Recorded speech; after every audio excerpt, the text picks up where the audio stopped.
먼저 출애굽기 19장을 보겠습니다. 출애굽기 19장 5절 6절을 한 목소리로 읽겠습니다.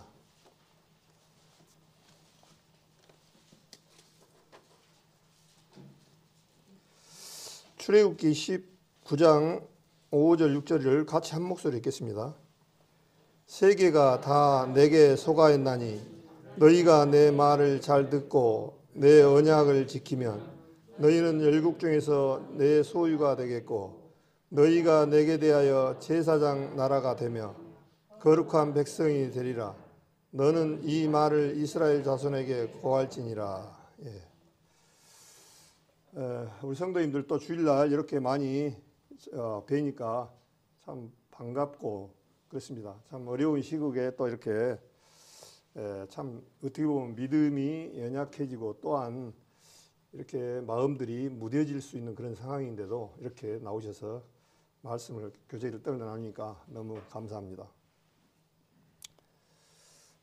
오늘 어떤 말씀으로 교제를 할까 몇 번 이제 생각을 하고 그랬었는데 어떤 시자적인 부분들도 먼저 시작하고 이렇게 말씀을 좀 나눌까 합니다.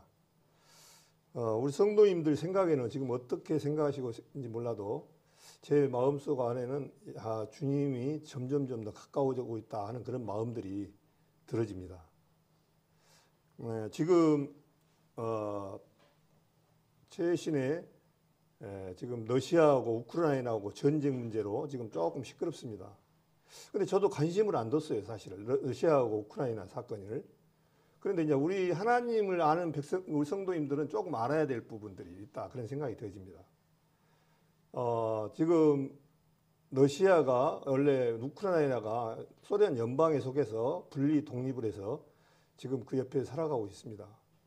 그런데 지금 러시아는 나토에 가입하려고 하고 있고 그쪽에 가입을 하다 보니까 이 사회주의 나라인 공산주의 나라인 러시아 입장에서는 굉장히 껄끄럽죠. 거기에 이제 만약에 나토에 가입하고 그쪽으로 가게 되면 그 턱 밑에까지 어떤 자유진영의 군이라든가 정보 이런 것들이 와서 쉽게 말하면 껄떡거린다 이거죠. 좀 정보도 빼나갈 수도 있고 이 지역의 위치를 상당히 넓히다 보니까 굉장히 어렵게 되어지다 보니까 푸틴은 어떻게든지 우크라이나를 침공해서라도 자기 어떤 속 안에 들려고 그렇게 살아가고 있습니다. 그런데 저는 이제 우리 성도님들, 우리 하나님의 관점에서 봐야 할 부분은 이 러시아가 우크라이나하고 관계를 먼저 그거보다 이 러시아를 굉장히 우리는 유심 있게 봐야 돼요. 앞으로 볼 나라가 러시아, 이란, 터키, 해교 국가하고 공산주의자. 이 사람들이 합심해서 마지막 전쟁을 일으키는데 이스라엘의 전쟁을 일으키게 돼 있다는 것을 너무나 잘 아십니다. 에스겔서 38장, 39장 내용이 그 내용입니다. 분명히 이지막 전쟁이 일어나는데 무지막지한 전쟁이 일어납니다. 인구 3분의 1이 죽는 그런 시대가 기다리고 있습니다. 근데 주님께서는 이스라엘 백성들이 말을 안 듣고 하나님 앞에 거역하고 그러니까 어떤 일이냐면 세계 각국으로 다 흩어보내버렸습니다. 그래서 2600년 동안 정확하게 아시리아부터 지금까지 2600년 동안 나라 없는 서름을 겪어서 굉장히 어려운 시대를 겪고 살다가 1948년 5월 14일 날 독립을 해서 이제 이스라엘이라는 나라를 잡고 살아가고 있습니다. 근데 주님께서 약속을 하셨죠. 이제 이방인들에게 다 하나님 말씀을 거역하고 듣지 않으니까 흩었던 사람들을 다시 고토인 이스라엘로 다시 모으겠다고 하나님께서 약속을 하셨습니다. 그래서 지금 이제 이스라엘로 거의 다 이렇게 들어오는 그런 시대에 살고 있는데 아직도 안 들어온 나라들이 몇몇 나라가 있습니다. 그 중에 한 나라가 우크라이나라고 그래요. 저도 우크라이나의 유대인들이 그렇게 많이 사는지는 몰랐습니다. 근데 우크라이나, 미국 이런 나라들이 아직도 유대인들이 이스라엘 땅으로 지금 돌아오지 못하고 있습니다. 못하고 있는지 아니면 안 가고 있는지 저는 잘 모르겠습니다. 안 가고 있습니다, 지금. 그래서 이제 하나님께서 이번에 푸틴이라는 사람을 이용해서 뭐 어떤 일을 하니까요. 우크라이나 사람들을 귀국, 곧 이스라엘로 복귀하는 일을 지금 하고 있습니다. 그 전에는 안 가려고 하는 거예요. 이 유태인들이. 예. 이 우크라이나가 굉장히 곡창지대여 가지고 세계 밀이 10%가 거기서 다 나오더라고요. 우리는 쌀을 먹지만은 유럽 사람들, 이런 사람들 전부 빵을 먹잖아요. 그러니까 이 소비량의 세계 10%면 어마어마한 양입니다. 어마어마한 양. 거기다가 옥수수는 15%가 나오더라고요. 그러니까 이 먹는 문제 이런 부분들이 굉장히 풍성한 나라예요. 또 자원이 많더라고요. 저는 이제 제철이 근무하다 보니까 철광석이 주로 호주나 이런 데가 제일 많은 줄 알았더니 철광석 매장량 1위가 우크라이나더라고요. 그 다음에 석탄 매장량이 세계 5위예요. 그러니까 그가 알짜배기인 거예요. 알짜배기 나라가. 그러니까 이건 놓칠 수가 없는 그런 나라예요. 그러니까 유대인들이 거기 눌러 앉아갖고 어떤 일이 있냐니까 이스라엘로 복귀를 안 하려고 그래요. 예, 우리 사람이 그러잖아요. 등 따시고 배부르고 등 따시면은 더 이상 뭐 움직이려고 하진 않아요. 그러니까 이스라엘 그 사람들이 안 가려고 한 거예요. 이스라엘로. 지금까지 안 가고 안 움직여요. 그러니까 이제 이 푸틴이라는 사람을 이용해서 뭐를 하냐니까 공포를 조성하니까 이스라엘로 지금 들어가기 시작한 거예요. 이제. 아, 여기 있어도 안전한 지대가 아니구나 하고 지금 이스라엘로 지금 들어가고 있고 일부 들어갔고 계속 짐을 싸고 있는 중이에요. 하나님의 그 섭리를 보면은 참 신명확측합니다, 정말. 예? 이 우크라이나 이런 것을 보면 세상 사람들이 눈으로 봤을 때는 그냥 푸틴이 너무 교만해서 저 욕심나서 그런갑다 그렇게 생각하는데 하나님께서는 다 계획이 있으신 것 같더라고요. 이렇게. 그러다 보니까 지금 이제 우크라이나가 어떻게 될는지는 모르겠습니다. 전쟁이 일어날지 아니면 안 일어날지 모르겠는데 그것은 저도 이제 확실히 모르겠습니다.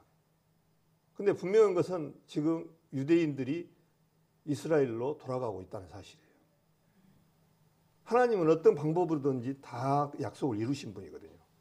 그러다 보니까 지금 우크라이나 지역이 지금 공포 대상인데 사람들이 그러다 보니까 유대인들이 이제 짐을 싸서 들어가는 그런 시국에 있는데 저도 잘 몰랐습니다만 이번에 새로 대통령 선거를 했는데 대통령 선거에 대통령이 된 사람이 유대인이더라고요. 참 기가 막히게 떨어져요. 그 전에 이방인 대통령들 아마 못 가게 잡았을 것 같죠. 근데 이번에 그 대통령이 누구냐니까 유대인이에요. 엄마 아버지가 유대인에서 난 코미디언 출신의 대통령이 됐습니다. 이 사람이 하다 보니까 이제 어떻겠습니까? 유대인 보호 정책을 안 하겠습니까? 그러다 보니까 유대인도 고향으로 갈 수 있게끔 어떤 배려를 하고 그러지 않겠습니까? 그런 시국에 지금 시대가 되어지고 참 코로나 시대에 지금 우리 김재기 사님이랑 또 이렇게 가족들 보니까 반갑습니다. 근데 우리는 분명히 한 가지는 알아야 돼요. 이 코로나 못 막습니다. 예, 하나님의 재앙이에요. 나는 그렇게 확실합니다. 하나님께서 마지막 때 누가복음 17장에 마태복음 24장에 요한계시록 6장에 마지막 기근과 온역이 온다고 역병이 온다고 하나님께서 말씀하셨습니다. 이거 지금 연습 게임 잘했어요. 이제 두 배는 진짜가 옵니다. 근데 그거를 신통한 게 뭐냐면요. 성경에서 저는 이제 알았잖아요. 근데 일반 전문가들은 이방인들이에요. 성경도 몰라요. 근데 공통적으로 얘기가 뭐냐? 더 큰 것이 온다라고 자부해요. 이게 얼마나 감사합니까? 우리는 그걸 알고 가니까. 그래서 우리는 이제 마지막 핵전쟁이라든가 이런 것을 우리도 같이 겪는다라면은 정말 비참하죠. 그런데 우리는 분명하지만 그 전에 환란을 벗어나는 주님께서 특혜를 주시겠다고 빌라델피아에 말씀을 그렇게 하셨습니다. 그래서 여기를 잡으시고 잘 아시지만 출애굽기 19장을 보시고 빌라델피아 요한계시록 보겠습니다. 요한계시록 3장에 보면 3장 10절을 보겠습니다. 요한계시록 3장 10절 네가 나의 인내의 말씀을 지켰은즉 내가 또한 너를 지키어 시험의 때를 면하게 하리니 이 시험의 때가 뭐냐니까요. 환란 7년 대환란의 그 면해 주겠다는 거예요. 시험의 때를 면하게 하리니 이는 장차 어떤 대한민국만이 아니라 온 세상에 임하여 땅에 거하는 자들을 시험할 때라 그렇게 되어 있습니다. 그러니까 이 세상에 구원받은 성도님들은 환란을 면하게 해주겠다는 거예요. 이게. 예. 우리 구원받아 놓고 주님 이 세상에서 다 죽이고 다 하신 다음에 이 세상 안 믿는 사람들하고 동일하게 한다라면 하나님의 의가 공의가 없어져 버리는 거죠. 그래서 온 세상에 임하여 땅에 사람들에게 임한다고 그랬어요. 이게 그래서 이제 그 소돔과 고모라 사건 때도 보면은 이 소돔 땅에 50명만 있으면 내가 멸망시키지 않겠다라고 말씀하셨습니다. 그리고 나서 그러니까 아브라함이 뭐라 했습니까? 그러면 40명 있었으니까 그러니까 40명만 있어도 죽이지 않는다. 멸망시키지 않는다. 그러다가 쭉 30, 35 하다가 10명까지 늘었는데 소돔 땅에 의인 10명이 없어서 멸망시켰던 사건을 우리 창세기에서 18장, 19장에서 너무나 잘 압니다. 그만치 그 당시에도 하나님을 믿지 않는 사람들이 너무나 많았던 거죠. 그래서 의인과 악인을 함께 죽이는 것이 가하니까 그러니까 불가하니다 그렇게 해야 되겠죠. 그러니까 소돔과 고모라 때 롯도 마찬가지로 소활성으로 피해놓고 심판을 내렸습니다. 성경이 정확해요. 그러니까 이런 환란을 피할 수 있는 길을 주신 것에 하나님 앞에 얼마나 감사합니까? 그런데 마지막 이제 앞으로 남은 기간들은 이제 고통의 시간만 기다리고 있다고 몇 번 저도 말씀드렸지만 이미 끝이 좋게 이 좋은 일은 이제 끝났습니다. 우리 그 김재기 집사님이 그 여식에 올렸던 이 폼페이 그 부분을 참 은혜스럽더라고요. 폼페이 영상하고 하면서 이렇게 쭉 보면서 폼페이를 한번 교제를 좀 해야 되겠다 그렇게 생각도 들었습니다. 근데 이 폼페이를 가보신 분들은 그냥 이해가 되는데 그렇지 않은 분들은 이해가 안 돼요. 좀 이 소돔과 고모라성 사건하고 거의 흡사합니다. 폼페이가. 근데 폼페이라는 도시가 이탈리아의 pom페이라는 도시에 있는데 그게 이제 세계의 그 3대 미항이 나폴리라는 그 항구가 있습니다. 그 항구 옆에 좀 언덕 위에 있는데 그 귀족들이 살았던 그 마을이었습니다. 근데 인구가 한 2만 명이 살고 있었는데 저는 이제 거기를 조금 그 어떤 뭐 일이 있어서 한번 가봤어요, 실제로. 그래서 관심이 많았습니다. 이 폼페이가 어떻게 해서 이렇게 세계 사람들한테 입을 내리고 하는가 하는 것에 관심이 많아서 폼페이 이탈리아를 가면서 거기를 꼭 들렸어요. 거기 가니까 진짜 관광지가 됐습니다.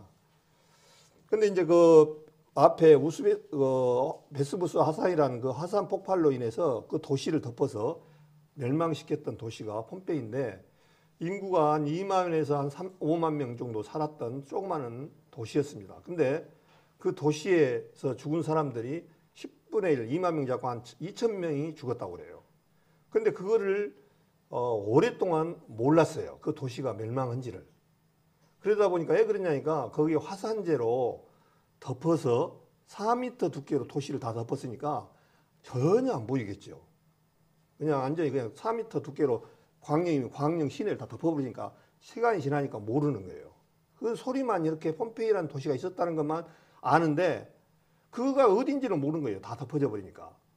그래서 어느 날 이제 농부가 물을 좀 준비하고 수로를 하다가 물줄기를 찾아서 가다가 보니까 그것을 발견이 됐어요. 그래서 보니까 화산재를 파서 보니까 그 도시가 조금씩 열리기 시작한 거예요. 그래서 지금도 개발을 지금도 하고 있는데 어마어마한 도시였습니다. 제가 가보니까. 근데 이것이 폼페이가 언제 일어나니까 그냥 79년도였더라고요. 그러니까 79년도면 사도시대 때 예수님 당시 좀 지나서 사도들이 다녔던 그런 시대예요. 지금 우리가 2000년도인 2022년도잖아요. 와, 정말 우리 사람들은 그러니까 우물안의 개구리예요. 79년도에 일어났던 사건이면은 우리나라의 고조선, 고려백제 신라 시대에 그야말로 우리는 집신 신고 상투나 꽂고 집 초가집만 아니면 집같지도 않고 살았던 시대에 우리는 살았습니다. 우리 조선왕조 500년밖에 안 됐습니다. 근데 그때도 우리 조선왕조 역사 거기에도 보면 어떻습니까? 전부 초가집에 마차나 타고 다니고 그야말로 먹고 사는 집신이나 신고 다니고 사는 꼴이 아니었잖아요. 근데 그 사람들은 얼마나 발달했느냐. 그때 우리처럼 파이프를 통해서 물을 공급했어요. 한번 생각해 보십시오. 우리는 그때요, 이 철을 생산한다는 것을 생각도 못하고 그랬는데 거기에 수돗물을 뽑아서 가정집에 대고 그 다음에 큰 도시의 거리에는 수도꼭지를 달아서 사람들이 여행객들이 먹을 수 있게끔 사방에다 수도꼭지를 달았고 그 다음에 도로를 깎아가지고 도로 포장을 했습니다. 지금은 우리 아스팔트지만은 도로를 깎아가지고 그런 것이었어요. 거기다가 자변기를 썼습니다. 근다고 우리 같은 지금 시대에 살고 있는 자변기는 아니에요. 도를 파서 앉아서 일을 볼 수 있는 그 밑으로는 물이 흐르고 거기서 일 보면 물이 흘러나가는 자변기 시초가 거기인 거예요. 지금 우리 자변기 쓴 지 얼마나 됐습니까? 불과 한 3, 40년 됐나요? 그 전에는 우리 재래식 변소 그야말로 그것밖에 안 썼잖아요. 근데 그 사람들은 2000년 전에 자변기를 썼어요. 거기다가 건전지도 썼다고 그래요. 건전지. 우리 건전지 있잖아요. 그러니까 우리가 생각할 때 우리 문명은 우리 수준을 생각하면 그냥 이렇게 얼마 안 되는 것 같다 하는데요. 굉장히 발달했다는 거죠. 완전히. 그리고 거기는 이 상점마다 이렇게 칸을 쳐가지고 피자를 구워서 하덕을 하는데 우리 지금 타일로 있잖아요. 타일루처럼 모자이크 무늬로 된 무늬로 전부 다 발랐어요. 이 집을. 그래가지고 이게 우리는 지금 실제적으로 초가집이 있을 때 타일을 붙였습니까? 없었잖아요. 요 근래 타일가 왔잖아요. 그 정도 굉장히 발전되고 그런 도시였어요. 근데 이제 한 가지 이 도시가 왜 멸망했느냐? 소돔하고 똑같이 생활했다는 거예요. 소돔하고 똑같이 방탕한 생활 속에서 멸망했던 도시거든요. 거기에는 뭐가 발달했냐니까 성문화가 발달했어요. 그러다 보니까 하나님 앞에 악을 짓는 것을 굉장히 악을 많이 짓고 그렇게 살았던 시대예요. 주님은 항상 어떤 것이 그냥 마지막에 가까워지냐면은 악이 가득하면 주님이 오시게 돼 있고 심판을 하게 돼 있습니다. 이 세상도 지금 우리 시대에 어떻습니까? 우리 시대에 보면은 선한 사람보다 갈수록 악한 사람만 얘기가 떠오르죠. 갈수록 어젠가도 보니까 그 광명에도 참 살인사건 났다고 뉴스에 뜨던데 참 이게 얼마나 이 험난한 시대입니까? 이거 사람은 사람을 죽이는 것을 우습게 생각하고 회개하고 반성하는 그런 부분들이 없어요. 여기를 잡으시고 내이기서 한번 보겠습니다. 내이기서 18장을 한번 보겠습니다.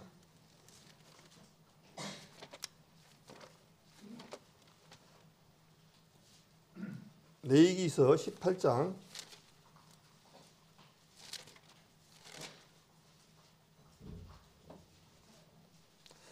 내이기서 18장 22절부터 보겠습니다. 22절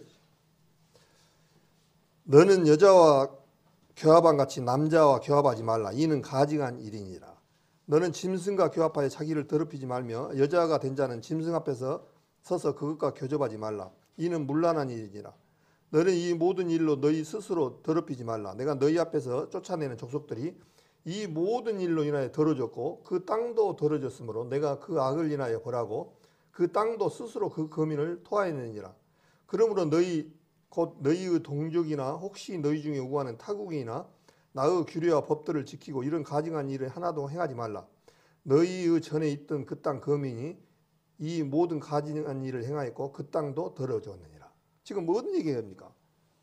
동성연애하고 그 다음에 어떤 짐승하고 교합하는 그런 악한 일이 있었다는 거예요. 이 성경이 지금 말하는 거는요, 가나안 족속이 다 있었다는 거예요. 실제 이거 그냥 써놓은 것이 아닙니다. 그래서 어떤 일을 오시냐니까 너희는 이 모든 일을 스스로 더럽히지 말라. 내가 너희 앞에서 쫓아내는 족속들이 이 모든 일을 하여 드러졌다는 거예요. 이 모든 일이 뭡니까? 전부 음행과 하나님 앞에 거역하는 그야말로 사람은 하나님의 형상으로 지은 존재이기 때문에 하나님하고 사람하고 교제할 수 있고 신부로서 할 수 있는 만물의 영장에 굉장히 귀중한 존재입니다.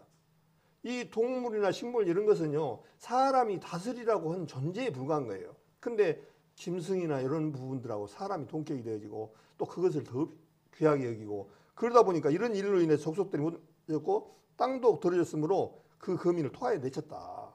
곧 토하자는 뭐겠습니까? 멸망시켰다는 거예요. 그러니까 너희 27절 너희 전에 있던 그 땅 거민이 이 모든 가증한 일을 행하였고 그 땅도 더러워졌느니라 그렇게 말씀하셨습니다. 지금 우리 시대에 한번 봐보십시오. 이 동성연애를 합법화를 해주라고 지금 그런 시대에, 우리 미국만 그런 게 아니라 대한민국도 그런 시대에 지금 우리 시대에 살고 있지 않습니까?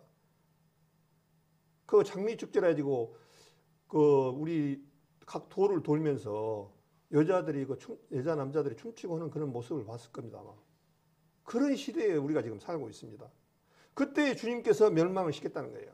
지금 우리 시대에도 참 그런 시대 속에 우리가 살아가고 있다는 것이 너무나 정말 주님 말씀대로 가까워지고 있지 않느냐 그런 생각이 들립니다. 그래서 그 폼페이라는 도시가 정말 아주 음란의 도시였습니다. 아주 너무나 또 잘 사니까 주님 하나님을 섬기지 아니하고 우상을 섬겼던 그야말로 그런 사람들이었습니다. 그런데 이제 와가지고 제가 이거 올린 사이트에서 보니까 참 너무 감사해서 이것을 좀 적어봤는데 너무 좋더라고요. 우리 김재희 집사님 올리는 거 그것에. 그런데 하나 뭐랄까 거기서 교훈을 얻을 게 있습니다. 그런데 폼페이에서 죽었던 사람들이 대부분 돈 많고 귀족이고 의사고 명명한 사람들이 많이 죽었습니다. 왜 그랬을까요? 돈 없고 힘 없고 하는 사람들은 별로 안 죽었어요. 한번 생각해 보십시오. 소돔성의 노새 철을 뭐라고 그랬습니까? 뒤를 돌아보지 마라? 그랬잖아요. 왜 뒤를 돌아보지 마라 했을까요? 노새 부인은 집에 귀금속도 많았고 돈도 많았고 동물도 많았고 가진 것이 많았습니다. 그 당시 폼페이도 마찬가지예요. 돈 많은 귀족들, 상인들, 또 좀 이름 있는 명명가들은 가기를 싫은 거예요. 이 화산재가 터지는데도 경고를 줬는데도 빠져나가려고 16년 전에 그 경고를 줬대요. 이 화산이 꼭 빠진다고. 근데도 안 빠져나가는 거예요. 근데 돈 없고 그런 사람들은 아이고 살자 하고 그냥 빠져나간 거예요. 8,000명은 빠져나가고 8,000명은 빠져나가고 한 2,000명 정도는 안 빠져나간 거예요. 안 빠져나간 사람들은 모두가 다 죽은 거예요. 근데 그 죽었던 사람들이 아까 말한 대로 돈 많고 귀족들이고 잘 나가고 했던 사람들이 이 세상에다 발을 붙이고. 그래서 주님께서 출애굽기 12장에도 뭐라 했습니까? 너희가 유월절날 이렇게 먹고 먹을 주니 하면서 서서 먹고 허리에 띠를 띠고 신에 신을 신고 지팡이를 짚고 먹으라 그랬잖아요. 빨리 애굽을 출발할 준비를 해야 돼요. 우리도 마찬가지예요. 우리도 이 세상에다 발을 뻗드는 것은요 불과 얼마 안 남았습니다. 여기에서 보니까 우리는 지구별의 놀라운 여행객이라는 사실, 이것에서 소풍을 끝나는 날이 다가옵니다. 그렇게 돼 있어요. 지금 우리는 소풍 왔습니다. 지금 여기 지구별에. 그래서 이제 소풍이 점점 끝나가고 있습니다. 그럼 이제 소풍이 끝나면은 얼른 자기 고향으로 갈 준비를 해야 돼. 그런데 이 세상에다 그냥 안전히 그냥 아까 그 2,000명처럼 여기다 발을 붙이고 여기에다 소망을 두고 여기에다 오로지 말씀을 전해서 우리의 소망을 이 길을 떠날 수 있는 길은 우리는 영원한 주님의 나라가 기다리고 있습니다. 근데 이 나라하고는 비교가 안 됩니다. 지금 코로나로 얼마나 힘들어합니까? 근데 거기에는 눈물도 없고 슬픔도 없는 그것이라고 주님께서 약속을 하셨어요. 예, 거기에는 아담으로부터 물려받은 이런 제약의 세상이 아니라 하나님으로 말미암아 새로운 세상으로 거듭난 하나님의 백성들이 가기 때문에 이 세상하고는 다릅니다. 또 마찬가지입니다. 우리가 지금 우리가 이 땅에 살아가다가 주님 휴거될 때는 이 몸이 아닙니다. 변화된 몸으로 간다고 그랬어요. 그러니까 하늘과 땅 사이에 제사장 역할이 뭡니까? 제사장 역할이 하늘과 땅 사이에 중재자가 제사장입니다. 쉽게 말하면. 그러면 예수님 이 땅에 오실 때는 하나님의 영적 어떤 주님의 모습으로 와갖고는 안 돼요. 예. 우리 사람을 알 수 있는 것은 사람의 모습으로 와야 되고 사람의 모습으로 와야 제사장의 그 모습이 되는 거예요. 근데 옛날에도 제사장들이 있었습니다. 아시다시피 네이지파 사람들이. 근데 그 사람들이 제사장은 완전한 제사장이 아니에요. 그거는 모형이고 불규칙한 제사장이에요. 예, 24 반열이 있는데 그 사람들은 죽어요. 죽으면 또 세우고 또 세우고 죄를 또 1년에 한 번씩 제사를 지나면 1년 지나면 또 제사를 지내야 되는 불완전한 제사법이었어요. 그래서 예수님께서 이 땅에 육신을 입고 오셔서 우리의 죄를 사하시고 나서 부활할 때 마가복음 14장인가 보면은 다른 모양으로 변화되사 그렇게 돼 있어요. 주님은 이제 변화된 모습은 어떤 모습입니까? 문이 닫혀져 있는데 들어갔다 나올 수 있는 그런 모습이에요. 우리도 마찬가지예요. 우리도 주님 앞에 휴거될 때는 이 몸이 아닌 변화된 모습으로 주님 앞에 보좌에 갈 수가 있습니다. 우리 이 모습으로는 못 가요. 이 모습은 불완전하고 주님 앞에 쓸모없는 육신이에요. 이 육신은 약하니까 어떻습니까? 조금 아프면 허리도 아프고 등도 아프고 등도 구부러지고 눈도 침침하고 머리가 흰머리 나고 이것은 제약 아담으로부터 물려받은 그야말로 옛사람이거든요. 이 옛사람으로는 안 되거든요. 새 사람을 입어야 되거든요. 그 새 사람 우리 마음에서는 입었지만은 이제 우리도 변화돼서 주님 앞에 들어갑니다. 그래서 이거 소돔과 고모라성 사건을 보면서 폼페이하고 너무 흡사하다 그런 생각이 되져요. 소돔성도 롯의 신앙과 아브라함의 신앙을 볼 수 있잖아요. 롯이 그랬잖아요. 자기한테 네가 자하면 우하라, 우하면 자하라. 근데 롯이 무엇을 봤습니까? 먼 들을 보니까 물이 풍부하고 풀이 많고 아주 살기 좋거든요. 사람이 살기 편하고 좋으면요 어떠냐면요 죄가 꼭 흑성을 부립니다. 폼페이도 마찬가지였어요. 잘 사니까요 등 따시고 오면 100번 꼭 제약이 따릅니다. 그러나 우리도 어렸을 때 보십시오. 못 살 때 우리도 어렸을 때는 굉장히 마음들이 순수했습니다. 한번 생각해 그런 생각 안 나는가요? 옛날 이웃집 간에도 있으면 나눠 먹고 엄청 했어요. 그런데 지금 대한민국이 OECD에 지금 12에서 12 왔다 갔다 합니다. 굉장히 잘 살아요. 지금 우리 살고 있으니까 그런데 사람들이 지금 모르는데 대한민국은 지금 세계 최고 정상적인 나라입니다. 지금 실제로 엄청나게 잘 삽니다. 그러니까 이제 잘 사니까 어떠냐? 주님 말씀대로 자기를 사랑하고 돈을 사랑하고 이런 쪽으로 흘러가는 거예요. 감각이 무뎌지고 점점점 그런 거예요. 옛날 올챙이 시절, 깨우리 올챙이 시절 모른다고 그렇게 지금 살아가고 있습니다. 너무나 지금 이렇게 광양 조그마한 도시에도 봐보십시오. 옥상에서 이렇게 보면요. 대한민국 광양이 전부 차로 덮여 있어요. 차로, 승용차. 차가 도로, 집, 어디 구석구석 차가 다 덮여 있어요. 차가 아마 두세 대씩 이렇게. 얼마나 잘 사는 나라입니까, 지금. 지금 이탈리아 같은 경우도 제가 일본, 이탈리아도 가봤는데 우리 대한민국의 지금 대형 차들은 그 준재벌스를 타고 다니는 차입니다. 전부 다 조그마한 마티스예요. 일본 가도 거의 한 80%가 마티스 같은 차예요. 이탈리아도 마찬가지예요. 마티스 타고 다니는 사람. 근데 우리 같이 뭐 그랜저 타고 다니는 사람들은 그 사람들의 어떤 장관급 정도 될 정도 그런 타고 다니는 거예요. 지금 우리 대한민국은 그랜저도 뭐 안 알아주잖아요. 뭐 벤츠나 타고 다녀야 좀 이렇게 쳐다볼까. 그 정도로 잘 살아요. 근데 그걸 몰라요. 그런데 그렇게 사는 사람들의 특징이 뭐냐니까 죄가 관영한다는 거예요. 죄가. 잣살만. 그게 폼페이도 마찬가지로 완전히 덮어서 멸망했던 그 도시인데 참 잘 살았어요. 정말 우리 2000년대 90년대 우리하고 그거하고 비교하면 하늘과 땅 차이예요. 하늘과 땅 차이.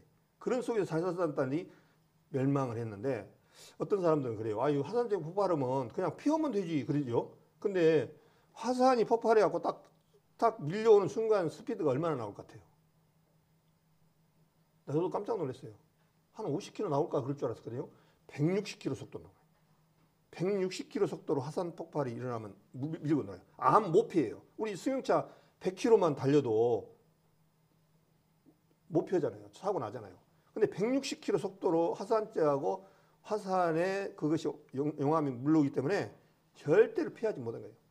그래서 그러다 보니까 이제 사람들이 2,000명이 죽었는데 2,000명이 시신도 없고 아무 흔적이 없이 사라진 거예요.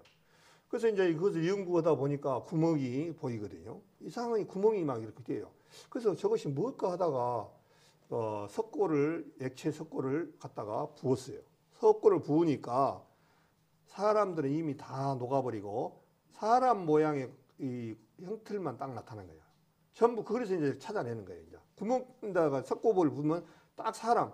근데 그 사람 모양이 너무너무 고통스러운 모습이에요. 전부 다. 화산으로 인해서 죽었으니까. 어떤 사람은 애를 가졌는데 애를 보호하기 위해서 애를 보듬고 죽은 장면이 그대로 석고로 나오는 거예요. 이 깐나이를 이제 30살 먹은 애가 되고 있었는데 화산으로 덮으니까 그 예를 보호하기 위해서 배로 덮어가지고 같이 죽었던 장면. 또 개가 죽었는데 개가 너무너무 고통스러워가지고 그냥 막 입을 벌리고 그랬던 모습으로. 그 화산재로 했던 것을 죽었던 그 시신은 없어져 버렸으니까 화산재로 들렸던 구멍에다가 이 석고로 부어가지고 나왔던 틀을 거의 시시죠 어떻게 보면. 그거를 앞에다 놔둔 것이 상당히 많이 있습니다. 그런 속에서 멸망을 받았던 것이 폼페이다. 그런 게 세계적으로 유명한 폼페이라는 거예요. 아마 성도님들 혹시 집에 가서 궁금하시면 유튜브를 한번 이렇게 보시면 도움이 많이 될 겁니다. 제가 왜 이 말씀을 드냐면 너무나 우리에게 교훈, 소돔과 고모라성의 사건하고 거의 흡사해요. 너무나. 그러면서 이게 또 제가 뭐라 했냐면 우리는 지금 소풍을 끝나고 여행을 가는 중이라고 그렇게 말씀을 드렸습니다. 그래서 여행이 즐거우면 세 가지 조건이 맞아야 합니다. 일단 짐이 가벼워야 합니다. 그렇게 되어 있습니다. 지금 우리는 짐이 가벼워한다는 게 뭐겠습니까? 이 세상에다 지금 여행 왔는데 물질과 명예와 어떤 세상의 자식과 이런 세상 것에 대한 어떤 마음을 굉장히 쌓아갖고는 재미가 없다는 거죠. 너무 힘들다는 거죠. 여행이. 그러면 그 다음에 동행하는 자가 좋아야 한다. 돌아갈 집이 있어야 한다. 돌아갈 집이 있어야 여행이 있고요. 그럼 여행 끝나면 어디로 갑니까? 결국 자기 집으로 가잖아요. 우리는 이 세상에 끝나는 여행이 끝나면 여기에 있는 것이 아니라 우리의 새 하늘과 새 땅이 새 예루살렘 천국에 기다리고 있다는 사실이에요. 집이 있다는 게 얼마나 감사합니까? 날씨 추운 날이요. 제일 보통 그런 얘기를 많이 하잖아요.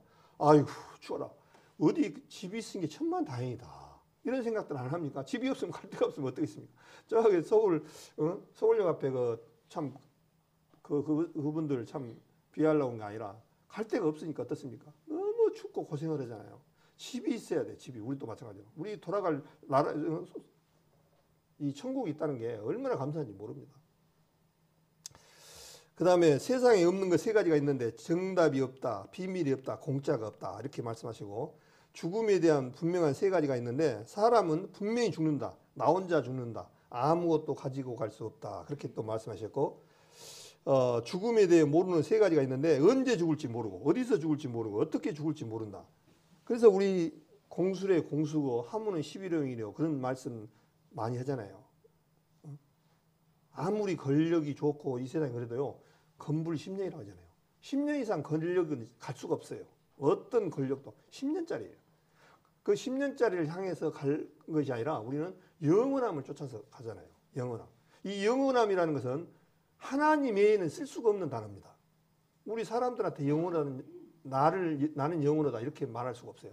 오로지 쓸 수 있는 분은 하나님의 영원하다. 이 영원함이라는 뜻은 불완전한 우리 인생 피조물들은 쓸 수가 없는 그런 존재들이에요. 근데 우리들 보고 주님도 너희도 같이 영원한 생명에 들어갔다 그렇게 말씀을 하셨습니다. 참 감사하죠.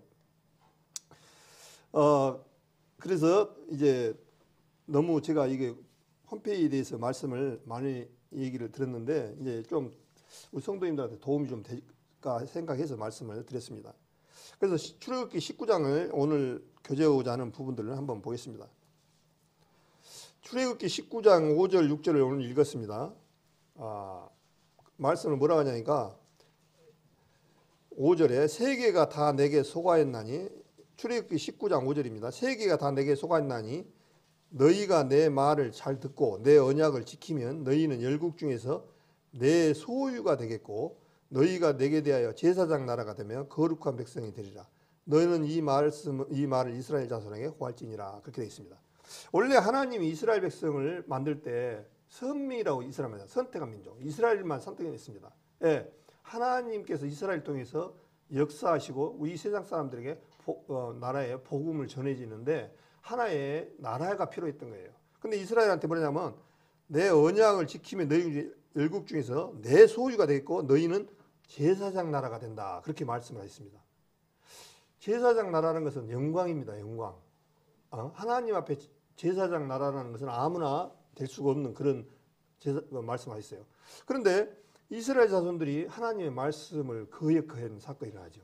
그래서 처음에 하나님은 12지파를 전부 다 제사장 나라를 삼으려고 한 거예요. 그게 비밀이에요. 그런데 이스라엘 백성들이 하나님을 거역하는 사건이 일어나죠. 그것이 뭐냐니까 출애굽기 32장 송아지 형상입니다. 출애굽기 32장을 보겠습니다.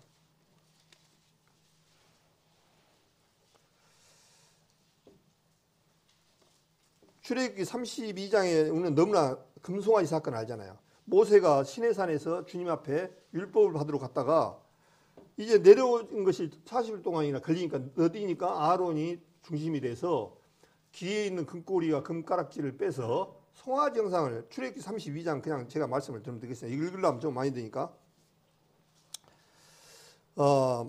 금꼬리를 빼서 송아지 형상을 만들어서 우상을 섬기게 하는 사건이 일어납니다.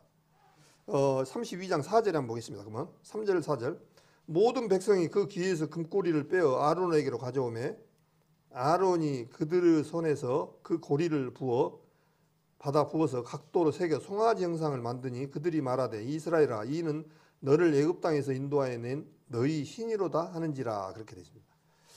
참 이스라엘 사람들 보면 깝깝해요. 참 근데 우리도 그럴 것 같아요.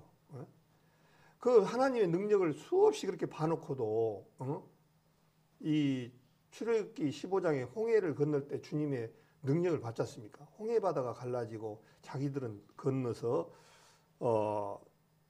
애굽 사람들은 모두가 빠져 죽었던 그런 것을 봐놓고도 조금 늦으니까 송아지 형상을 만들고 거기다가 우상을 섬기고 절하는 그런 아주 악한 죄를 저질렀습니다.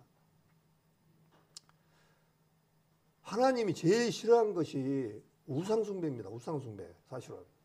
그래서 출애굽기 25장에도 십계명에도 나 외에 다른 신을 섬기게 말지니 이 하나님은 보통 우리 지금 세상이 어떤만큼 잘못되어 가고 있냐면 WCC라는데 세계 종교를 통합하자 해가지고 세계 종교를 통합하면 얼마나 좋겠냐. 분쟁도 없고 다툼도 없고 서로 나눔이 없이 얼마나 좋겠냐.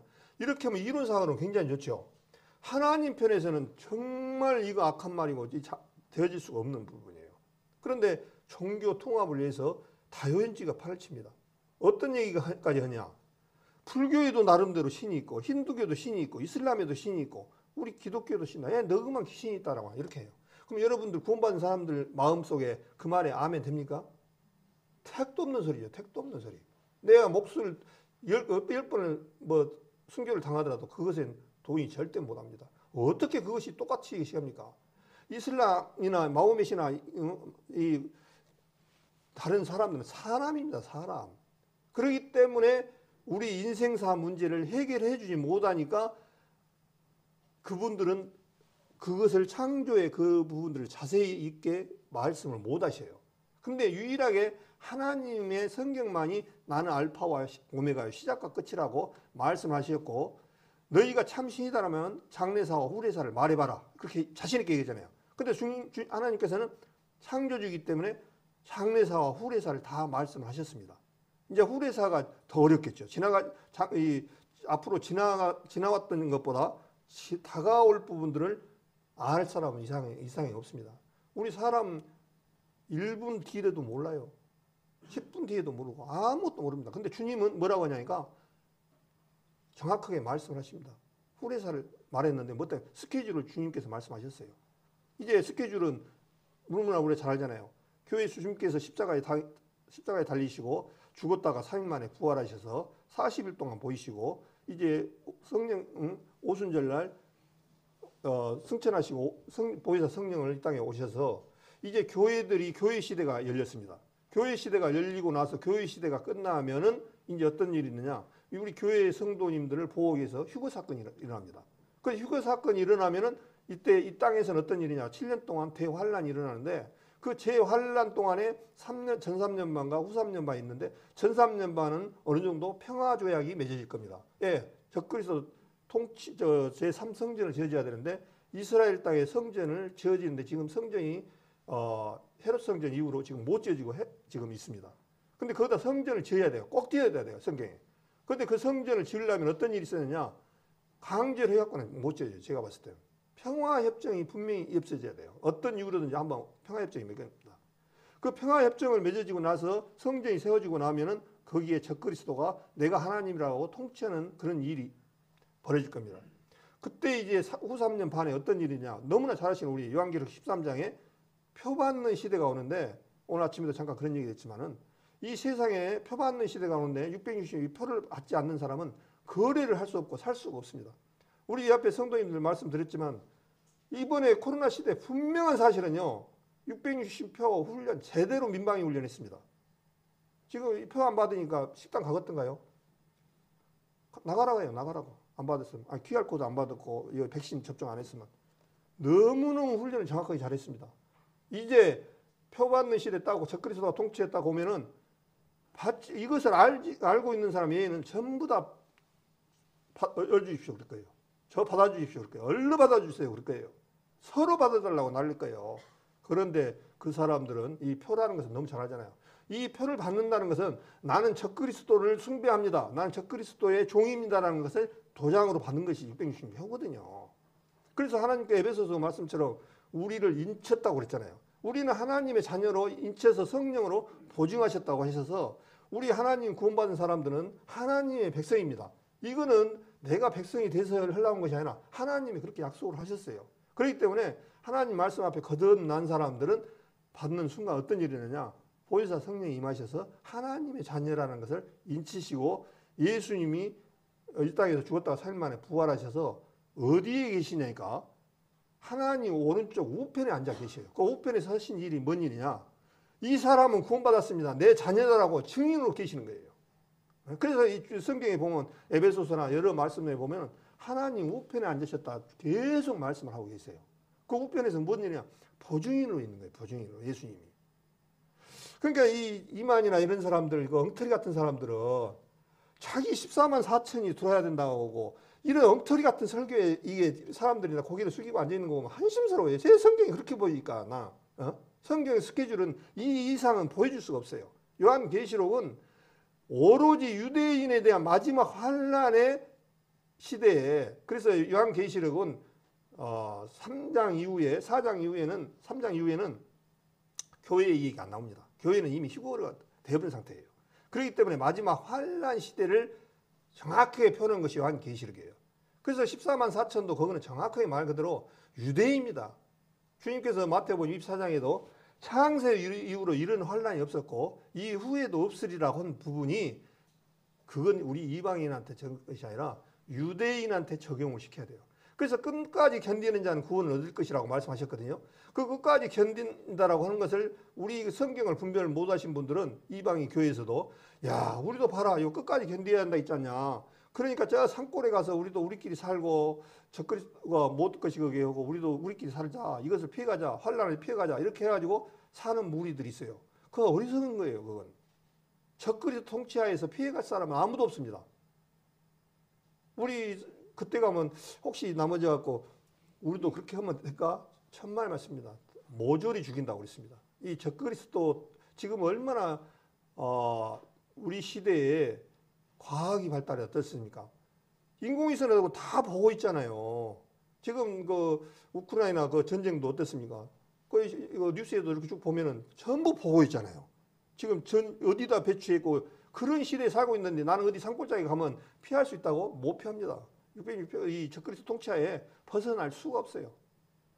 또 그 사람들이 의식하면은 표 받는다면은 금방 표 받달라고 빨리 받아주라고 그럴 거예요. 근데 그 표가 어떤 것을 의미하는지 사람들은 몰라요. 그것이 영원히 멸망의 표라는 것을 알지 못하니까 이제 받는 거죠.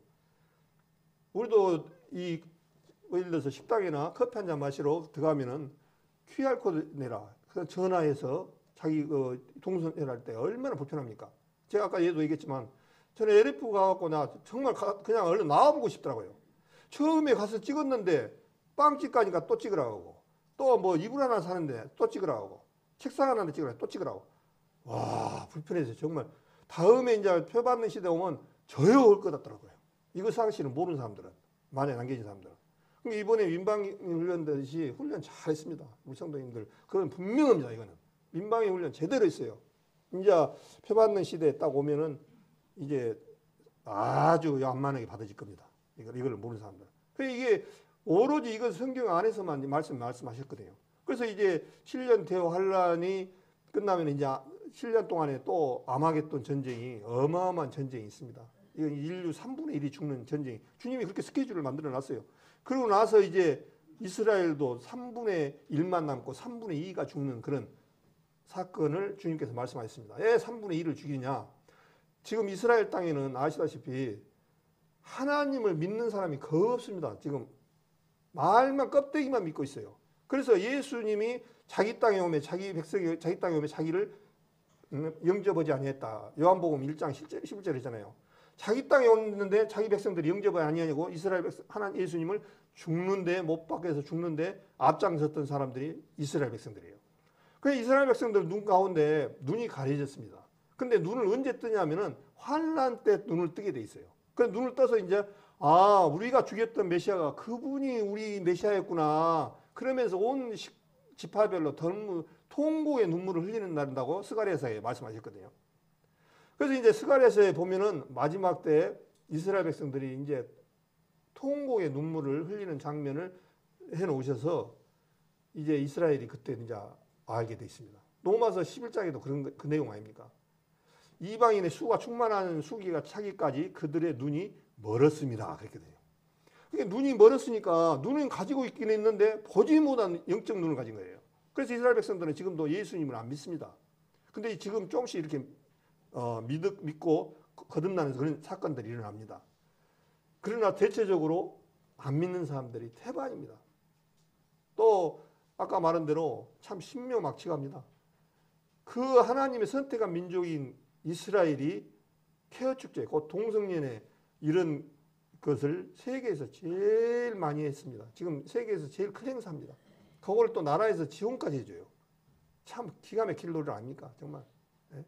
제일 하나님을 섬겼더라고 선민으로 나왔던 이스라엘 백성들을 그렇게 그런 나라 배은망덕한 그런 모습으로 살아가고 있거든요. 그래서 이제 주님께서 마지막 이제 7년 대환란이 끝나면 이제 천년왕국이 이어지고 천년 동안 천년왕국이 있는 이유는 딱 한 가지입니다. 창세기에 보면은 제일 오래 살았던 사람이 무두셀라로 969살을 살았습니다. 창세기 그 당시에는 1000살을 살았습니다. 사람이. 그러면 사람들이 안 믿는 거 좀 이상한 사람들이 그래요. 말도 안 되는 소리 많아. 우리 지금 사는 사람 100세 겨우 사는데요. 그때는 1000살이 살았습니다. 그래서 이 아담이 에덴 동산을 실패를 했고 엎어먹었습니다. 실패를 했습니다. 그래서 둘째 아담인 예수님께서 아담이 망했던 그것을 세우는 것이 천년왕국입니다. 그래서 천년왕국 때는 이제 몇 살까지 사냐니까요. 1000년 동안 삽니다. 1000년 동안. 근데 어린 아이 때 죽는 사람이 100세에 죽은 아이겠고 그렇게 했거든요. 그러니까 거의 다 장수하는 거예요. 천년왕국 때는. 그래도 1000년 동안 얘를 낳으니까 얼마나 많이 나겠습니까? 보레의 수와 같이 많다고 그랬거든요. 또 전쟁, 그 사람들이 또 반역을 일으킵니다. 그래서 전쟁을 일으키다가 잡혀서 마지막에 이제 새하늘과 새 땅이 이루어지는 마지막 불신방 이런 스케줄로 되어 있다는 것을 우리 전도집회에서도 봤고 또 잘 알고 계실 겁니다. 이게 참신이 아니다라면 이렇게 자신 있게 말할 수 있겠습니까? 그런데 이렇게 듣고도 어떤 사람들은 혹시 사주나 한번 볼까? 올해 이렇게 일이 안 풀려. 또 혹시 또 점쟁이를 한번 찾아가 볼까? 아니면 점을 한번 해봐야 될까? 이런 사람들이 있습니다. 정말 그러고 보면 안타까워요. 탁 잘라야 돼요. 싹 잘라야 돼요. 완전히 잘라야 됩니다. 그건 정말 하나님 앞에 얼마나 큰 제약인지. 사도 바울이 아레오바고 언덕에서 범사에 보니 너희 종교성이 많도다. 여기저기 돌아다니다 보니까 알지 못하는 신에게라도 봤다. 그러니까 이 아테네에 거기서 하나님의 말씀을 이제 쭉 하는데 보니까 우상이 얼마나 많은지 셀 수가 없는 거예요. 그래서 분이 가득했다고 했어요. 그러니까 우리 구원받은 성도님들도 저는 그렇게 생각합니다. 이제 절에 가면 막 분이 나더라고요. 예. 많은 사람들을 지옥에 끌고 들어가잖아요. 분이 나더라고요. 분이 나. 예. 가만히만 있으면 되는데. 그러다 보니까 이 절에 같은 데를 우상 많이 생긴 데 보면요. 엉겹결에 그냥 막 화가 나요. 아마 우리 성도님들도 있을 거예요. 사도 바울 선생님도 분이 가득했다고 그랬어요. 그래서 알지 못하는 신에게라는 단도 봤다고 그랬어요. 그러니까 신을 섬기다가 혹시 신에 하나 빠지면은 그 신으로부터 혼날 줄 알고 알지 못하는 신에게라고 이렇게 써놓은 거예요. 겁이 나서. 그 신이 참신이 아니다. 그렇게 얘기하시면서 우주와 만유를 창조하신 신께서는 천지의 주제신, 하늘과 땅의 주인이다 이거예요. 그분을 섬겨야 되는데 너희가 지금 잘못 알고 있다. 그래서 많은 사람들이 그렇게 얘기를 해요. 또 나는 전해주지 못해서, 누가 알지 못해서 몰랐다 이렇게 한다고 그러나요? 근데 로마서에 뭐라 했습니까? 모든 식물과 모든 것에 신의 성품이 다 들어있다고 그랬어요. 그러니까 핑계치 못한다고 그랬잖아요. 한번 생각해 보십시오. 이 꽃 한 송이, 풀 한 포기가 저절로입니까? 이 세상에 지금 흘러가고 있는 것들이 그냥 하룻밤 지나니까 그냥 이틀 왔고 온 것이 아니라, 이 히브리서 1장에 뭐라고 되어 있냐니까 만물을 붙드신다고 그랬습니다. 여기를 32장 놔두시고 히브리서 1장을 하고 있습니다.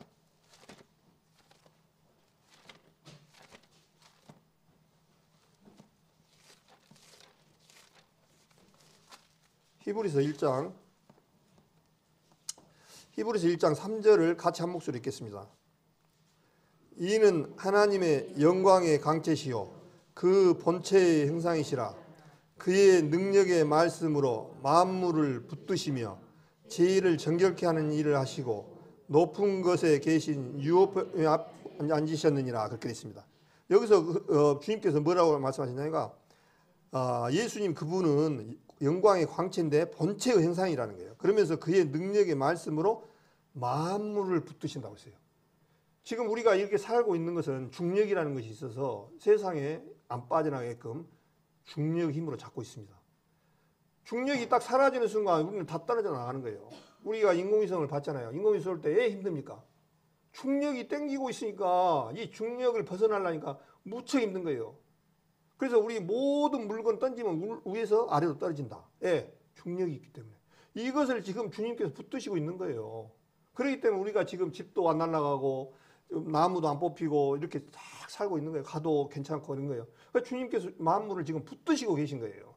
그래서 우리가 살아가는 것은 내 능력으로는 살아가는 게 하나도 없어요. 전부 주님의 은혜입니다. 이걸 아셔야 돼요. 어떤 사람들은 똑똑해서 뭐 자기가 자기 능력으로 이렇게 살아간다고 생각하는데 천만의 말씀입니다.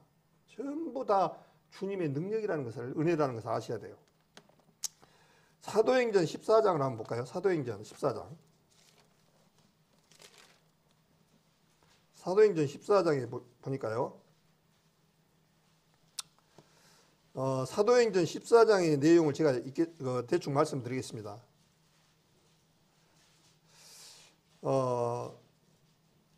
여기에 누가오니아 지역의 두 성 누스드라와 더베라는 그 근방에서 이제 복음을 전하는데, 사도 바울이 이제 누스드라에 발을 쓰지 못하는 한 사람이 있었는데 그 안진병이에요. 근데 그 사람이 걸어본 적이 없는데 이 사람을 구원을 시켜서 걷는 장면이 나오고, 이것을 보고 많은 사람들이 11절에 보니까 14장 11절에 무리가 바울의 행한 일을 보고 누가오니아 방언으로 소리질러 가로되 신들이 사람 형상으로 우리 가운데 내려오셨다여 바나바는 스스라 하고 바울은 그 중에 말하는 자므로 하메라 하더라. 그렇게 돼 있어요.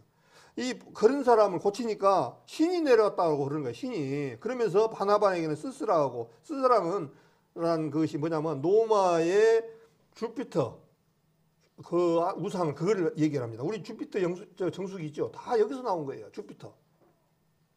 스스라는 거예요. 그 다음에 바울은 그 중에 말하는 자므로 허메라 하더라 그랬어요. 허메라는 부분은 그리스 신화에 나오는 12신 중에 하나예요. 근데 그런 사람들처럼 신이 내려왔다 그렇게 하는 거예요.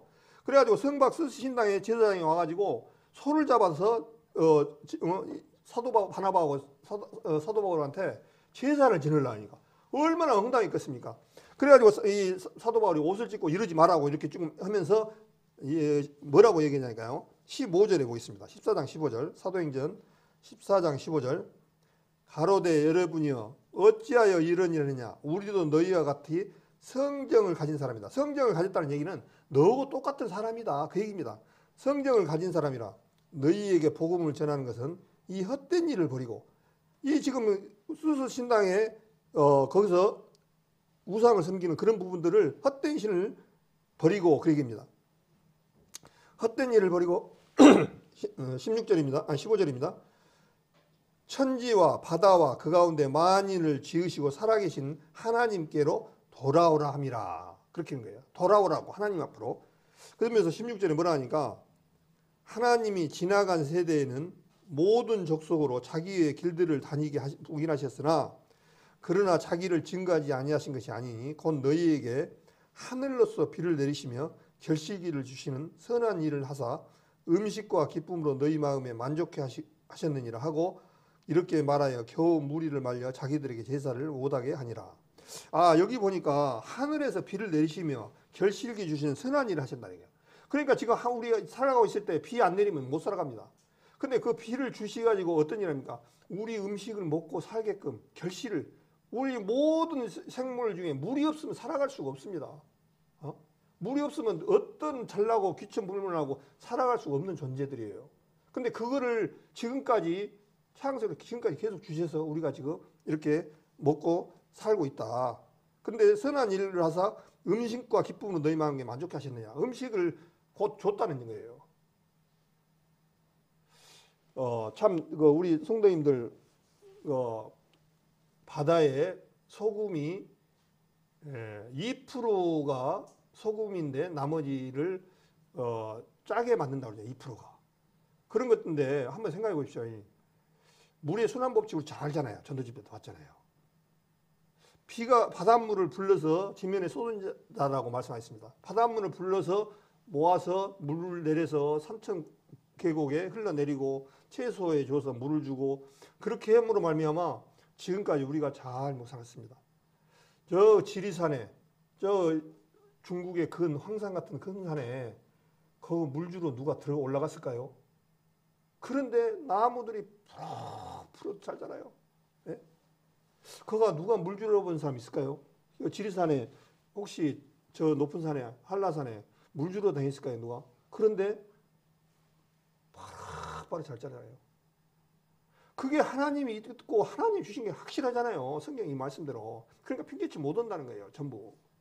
근데 우리 사람들은 우둔해가지고 엉뚱한 데다 빌고 엉뚱한 데다가 하나니 하나님이 화가 안 나겠습니까? 저라도 화가 나겠습니다. 정말. 그래서 출애굽기 32장에 다시 한번 넘어가겠습니다. 출애굽기 32장에 이스라엘 백성들이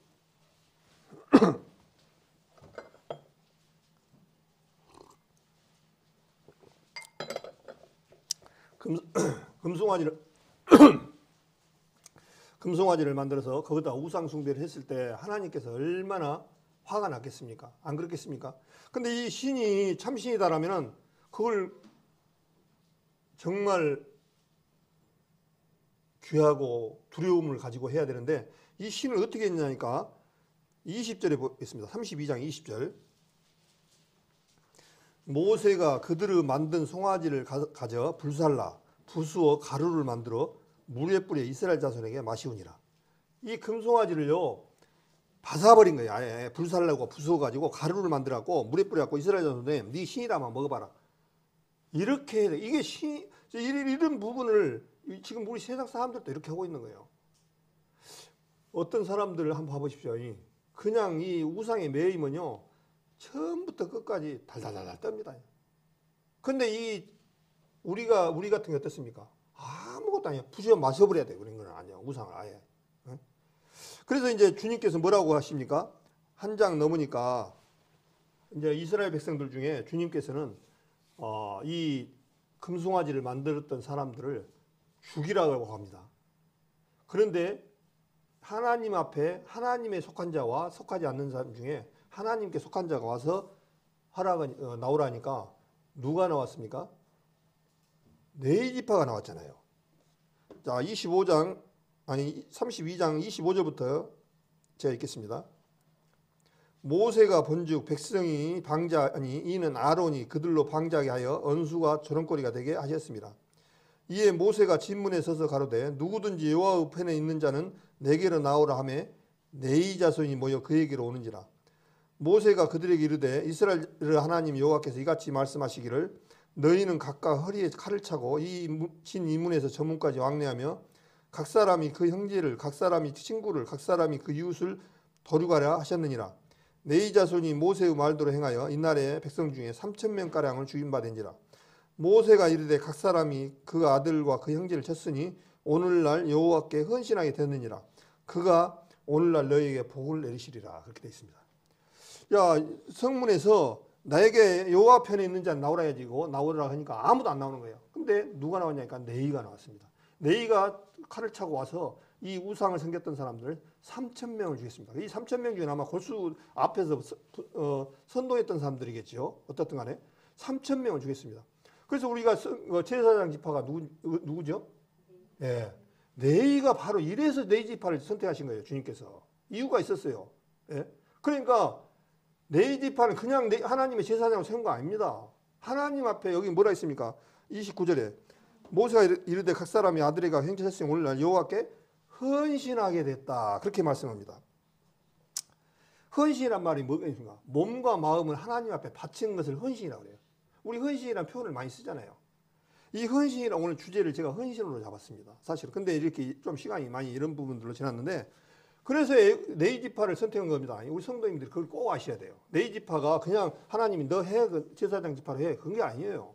그만치 주님 앞에 선택을 받은 거예요. 헌신하게 돼서.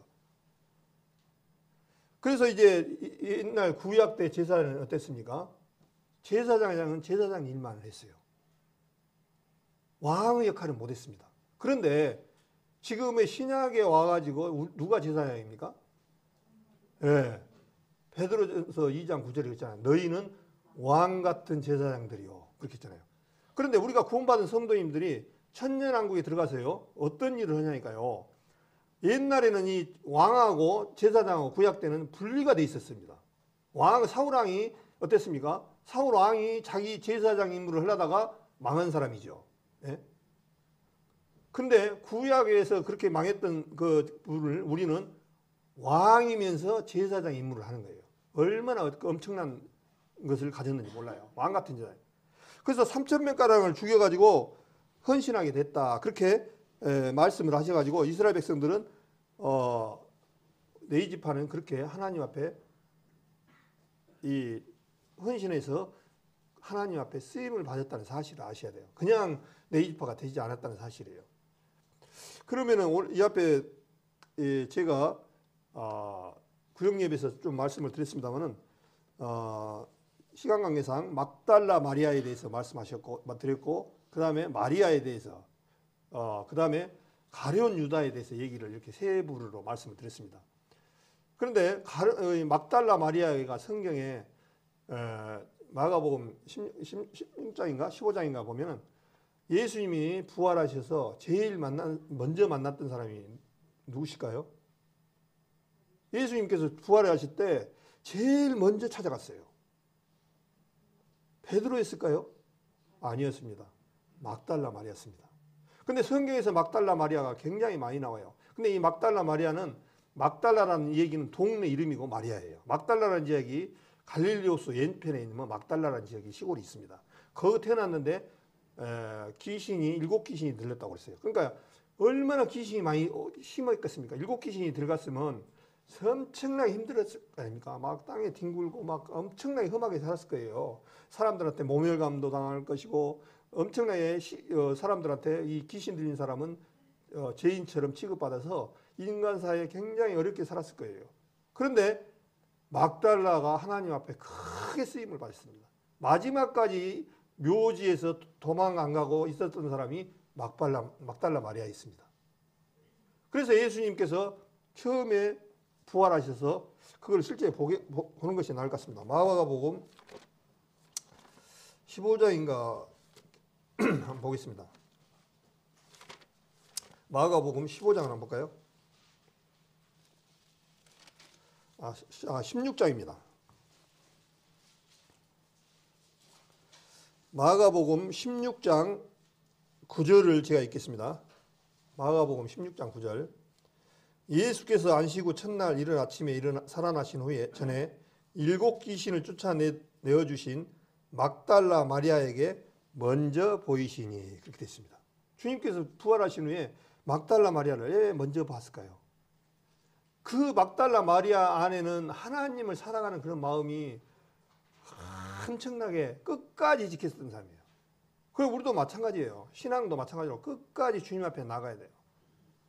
중간에 멈춰버리면 안 됩니다. 막달레아처럼 그런 신앙이 돼야 돼요. 별로 내가 세상에서는 귀신 들렸다고 사람에게 저주거리가 되고 힘이 없고 그랬지만은 주님 앞에서는 귀한 존재로 그렇게 대해졌던 사람입니다. 막달라 마리아 부분을 우리 이제 집에 가서 잘 읽어보시고 우리 성도님들도 좀 마찬가지로 나는 뭐 가진 것도 없어, 배운 것도 없어, 뭣도 없어 이렇게 하지 마시고 막달라 마리아를 보고 힘을 내시기 바랍니다. 막달라 마리아처럼 더 어려운 조건이 있는 성도님들 계실까요, 여기요? 저는 그 없다고 생각해요. 예, 이분의 그 생활상을 보면 알 수 있잖아요. 귀신 들려서 얼마나 이 막달라 이분에 대해서는 자세히는 안 나옵니다만 어떻든 간에 이 막달라 마리아가 하나님 앞에 끝까지 지키고 끝까지 견뎠던 부분은 틀림없습니다. 그래서 이 40절을 한번 볼까요? 15장 40절. 40절에 보겠습니다. 멀리서 바라보는 여자들도 있는데 그 중에 막달라 마리아와 또 작은 야고보와 요새의 어머니 마리아와 살로메가 있었으니 이들은 예수께서 갈릴리에 계실 때 쫓아 섬기던 자여 또 이에도 예수와 함께 예루살렘에 올라온 여자가 많이 있었더라. 이날은 예비일 곧 안식일 전날이므로 저물었을 때 아리마대 사람 요셉이 와서 당돌이 빌라도에게 들어가 예수의 시체를 달라 하니 이 사람은 존귀한 공회원이요 하나님의 나라를 기다리는 자라. 쭉 뛰어서 이 40절에 때에 막달라 마리아와 요새의 어머니 마리아가 예수 둔 것을 보더라. 예수님이 그 무덤 속에 파고 견디까지 끝까지 마리아는 지금 같이 한 거예요. 아마 다른 사람들은 어떻습니까? 다 도망가 버리고 없을 거예요. 근데 여기 42절에 보니까 이날은 예비일 곧 안식일 전날이므로 저물었을 때 아리마대 사람 요셉이 와서 당돌이 빌라도에게 들어가서 예수 시체를 달라고 하는 사람이 누구냐니까 아리마대 사람 요셉이라는 거예요.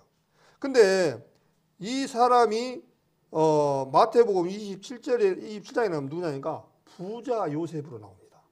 부자 요셉하고 동일 인물입니다.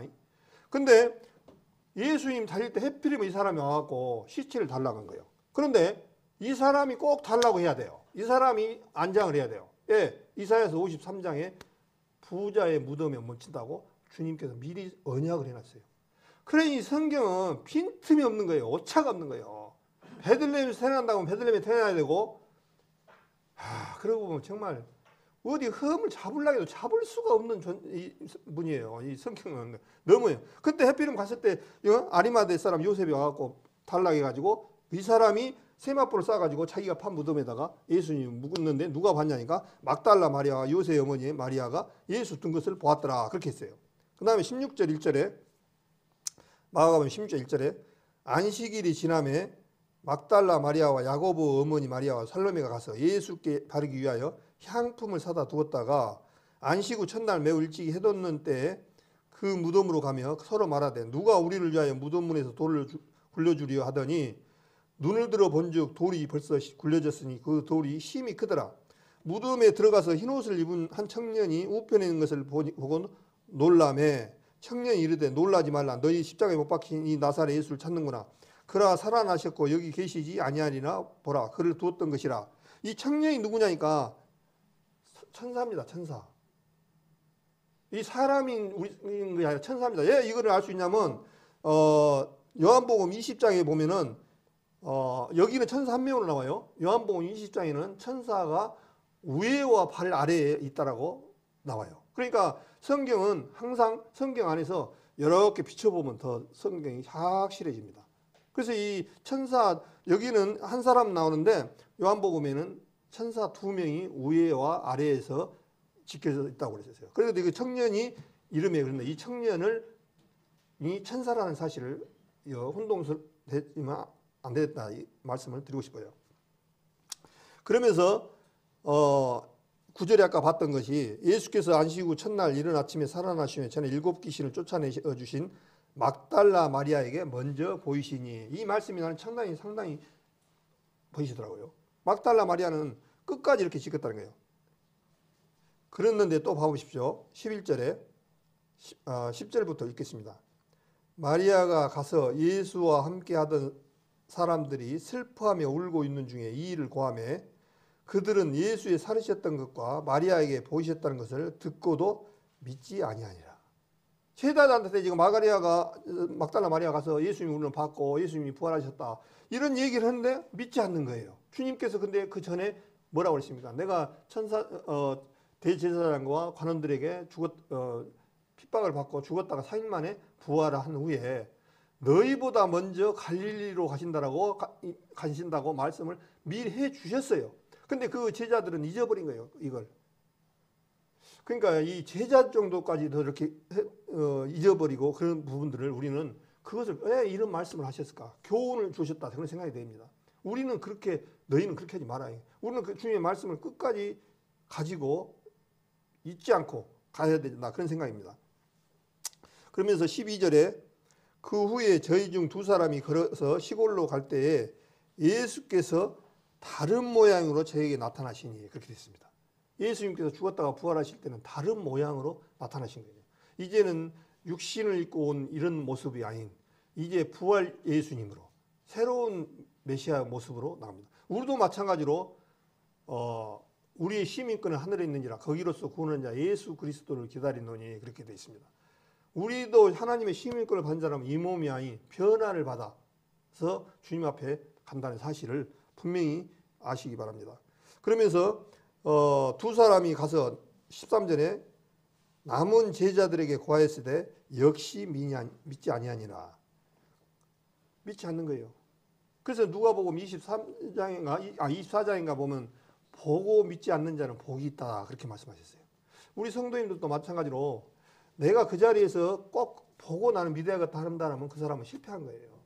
근데 이 당시에 이렇게 보고도 실패했던 사람들이 지금 믿지 않더라 그렇게 어떻게 보면 좀 안 좋은 그런 모습을 써 놓으셨거든요.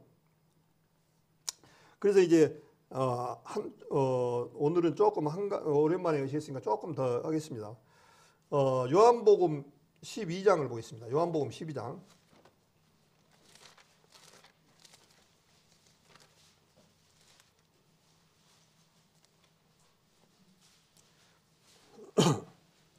요한복음 12장 내용을 우리가 잘 많이 읽었습니다. 요한복음 12장 1절 유월절 엿새 전에 예수께서 베다니에 이르시니 이것은 예수께서 죽은 자 가운데 살리신 나사로에 있는 것이라. 거기서 예수를 위하여 잔치할새 마르다는 이를 보고 마사로는 예수와 함께 앉은 자 중에 있더라. 마리아는 지극히 비싼 향유 곧 순전한 나드 한 근을 가져다가 예수의 발에 붓고 자기 머리털로 그의 발을 씻으니 향유 냄새가 집에 가득하더라. 제자 중 하나로 예수를 잡아줄 유다가 말하되 이 향유를 어찌하여 300데나리온에 팔아 가난한 자들에게 주지 아니하느냐 하니 이렇게 말하면 가난한 자들을 생각함이 아니요 저는 도적이라. 도움깨를 맞고 거기 넣는 것을 혼체감이라라. 예수께서 가라사대 저를 가만두어 나의 장사할 날을 위하여 두게 하라. 가난한 자들은 항상 너희와 함께 있거니와 나는 항상 있지 아니하리라 하시니라. 이렇게 됐습니다. 베다니에서 일어난 사건을 지금 두고 얘기를 합니다. 이 사건들이 세 복음서에 나옵니다. 마태복음이 나오고 마가복음이 나오고 요한복음이 나옵니다. 이 동일 인물이요. 그래서 동일 인물이라는 사실을 아시고 여가하고 똑같은 내용들이 마가복음 14장인가 나옵니다. 이 마가복음 14장이가 좀 더 자세히 나온 것 같더라고요.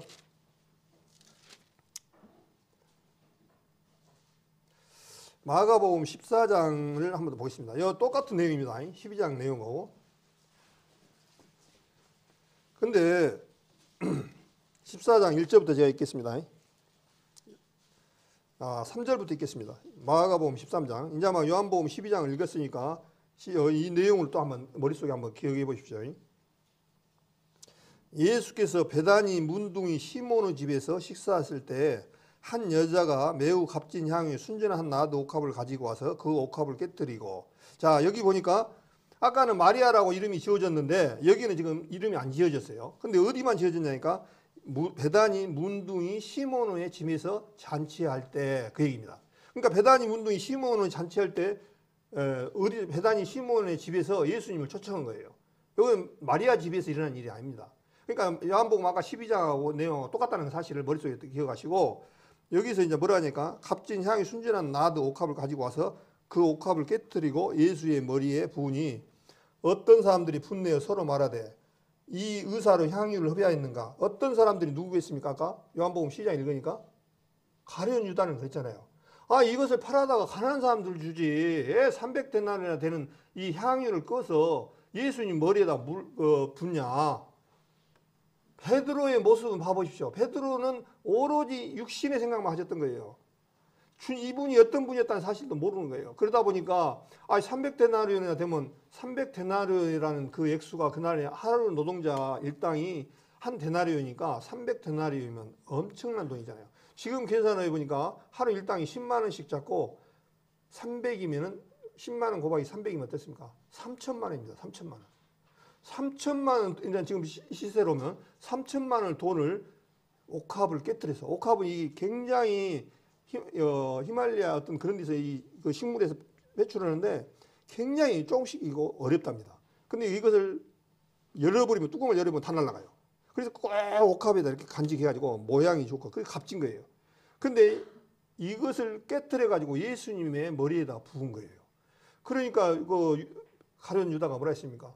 이것을 가난한 사람들에게 주어가지고 작은 사람들 잘 먹고 살게끔 그렇게 하지 왜 허비했느냐 이렇게 한 거예요. 허비라고 얘기했어요. 그럼 우리가 생각할 때 그 말이 맞네요. 그렇게 할 수도 있어요. 그래서 주님께서 뭐라 했습니까? 가난한 자들은 너희가 항상 있거니와 나는 그렇지 않다. 가난한 자들은 너희가 앞으로 도와줄 기회가 있다. 그러나 나는 너희와 함께 영원히 함께 하지 않는다. 나는 곧 죽었다가 삶 안에 부활하셔서 가시삽니다. 내 창사를 위해서 좋은 일을 했다. 그렇게 말하거든요. 6절에 보니까 예수께서 가라사대 가만두어라. 너희가 어찌하여 저를 괴롭게 하느냐. 저가 내게 좋은 일을 하였느니라. 가난한 자들은 항상 너희와 함께 있으니 아무 때나 노는 대로 도울 수 있거니와 나는 너희와 항상 함께 있지 아니하리라. 저가 누구냐니까 마리아입니다. 힘을 다하여 내 몸에 향유를 부어 내 장사를 미리 준비했느니라. 내가 진실로 너희에게 이르노니 온 천하에 어디서든지 이 복음이 전파되는 것에는 이 여자가 행한 일도 말하여 저를 기념하라 하게 됐습니다. 전도 집회 같은 거 온 천하에 다 지금 복음이 전파되는 것은 이 여자의 행한 일도 전하였으니까 선포됐으면 나는 좋겠다 생각이 됩니다. 이 3천만 원이란 돈을 예수님한테 부었을 때는 그 마음이 어떻겠습니까? 나는 그분이 이 마리아는 정말 이분이 메시아고 모든 것을 인정하거나 다름없습니다. 또 자기 제일 중요하고 옥합을 깨뜨려서 드릴 만한 사람은 이분밖에 없다라고 과감히 드렸습니다. 우리 세상에 살아가면서 정말 주님 앞에 드려지는 삶은요 가장 값진 겁니다. 세상에 불이웃돕기 잠깐 한 것은요 육신의 배를 잠깐 하루 이틀 즐겁게 해줄 뿐이에요. 그러나 영원한 생명의 말씀을 드리는 것은 이것보다 더 큰 것이 없어요. 이것보다. 그래서 사마리아 여자가 우물가에서 물을 들다가요 그러잖아요. 이 물 좀 달라니까 내가 물을 달라고 한 이가 누군지 알았으면 네가 줬을 것이다. 그런 거예요. 사마리아 여자한테. 그러니까 예수님이 뭐라 했습니까? 이 물을 먹는 자마다 다시 목마르려니와 내가 주는 물은 다시 영원히 목마르지 아니하여. 이 세상 물은요 아무리 이 세상 물이라는 것을 표현을 주님께서는 세상 재물, 세상 것, 세상으로 나온 것을 말합니다. 이 세상 것으로는 만족을 채울 수가 없다는 거예요. 다시 이 세상 것은요 가지고 가는데 빈술이 아까 공술의 공수것처럼 정말 아무것도 아닌 얼마 동안 잠깐 가질 필요 있을 때 필요한 거예요. 돈은 범사에 응용된다 해가지고 돈은 이 세상에서만 잠깐 필요한 거라고 놓고 가는 거예요. 근데 그걸 잡으려고 그냥 쫙 하거든요. 그래서 이 하나님을 위해서 드려지는 부분들은 전부 계산이 됩니다. 우리가 이 세상에 살아가지만 어떻게 살았느냐에 대한 부분들은요 주님을 향해서 어떻게 살았냐가 중요합니다. 세상 것에 불이웃돕기 한 것도 중요해요. 그것도 상당히 중요합니다. 그러나 더 중요한 것은 생명을 주는데, 생명을 쏟아주는데 힘을 써야 되고 거기에다 투자하는 것은 값진 투자예요.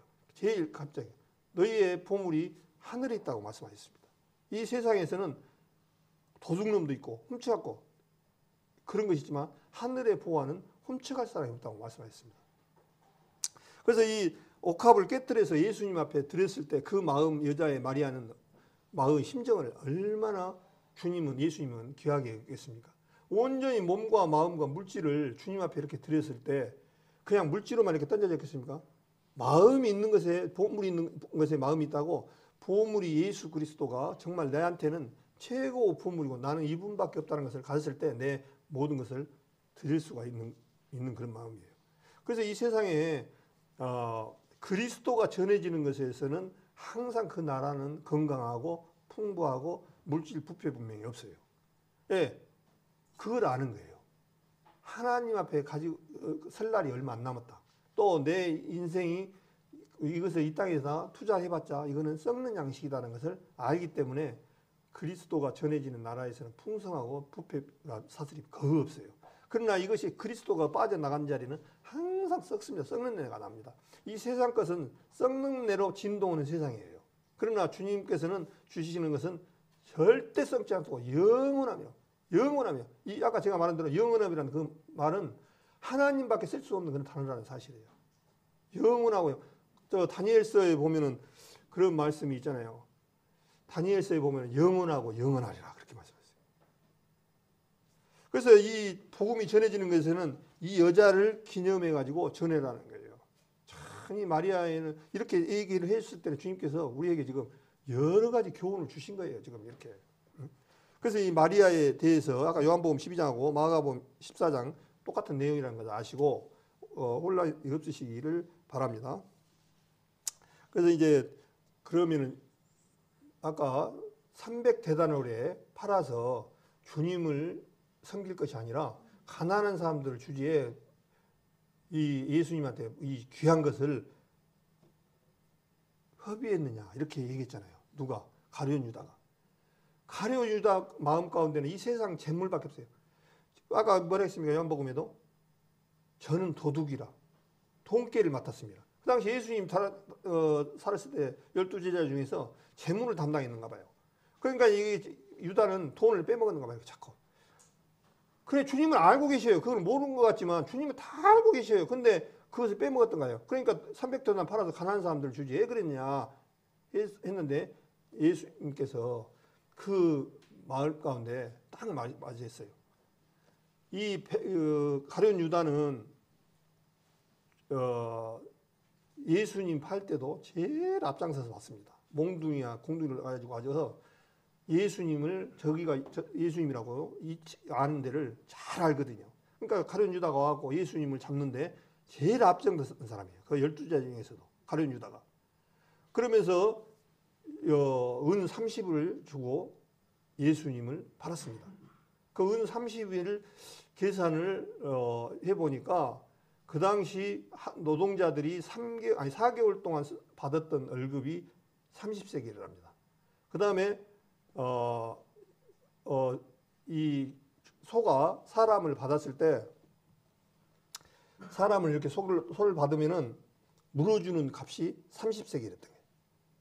그러니까 예수님을 지금 소를 누구한테 바쳐갖고 하인들이 죽으면 30세겔 받듯이 그 값어치 없는 그분으로 생각하고 판 거예요. 그 마음 가운데는 똑같이 그 수준만 얘기한 거예요. 30세겔 정도밖에 가치 없는 분으로 생각하고 팔았던 거예요.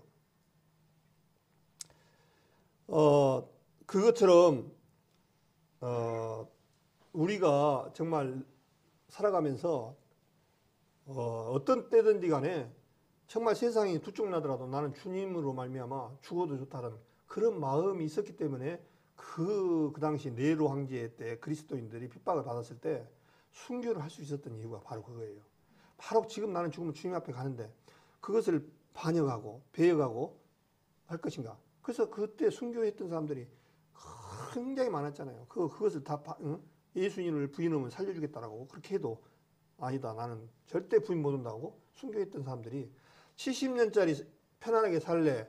70년 고난으로 받아서 영원히 살래. 두 가지 선택한 것이 우리 신앙생활인 거예요. 그래서 우리가 연수가 70이요. 강건한 80이라도 그랬잖아요.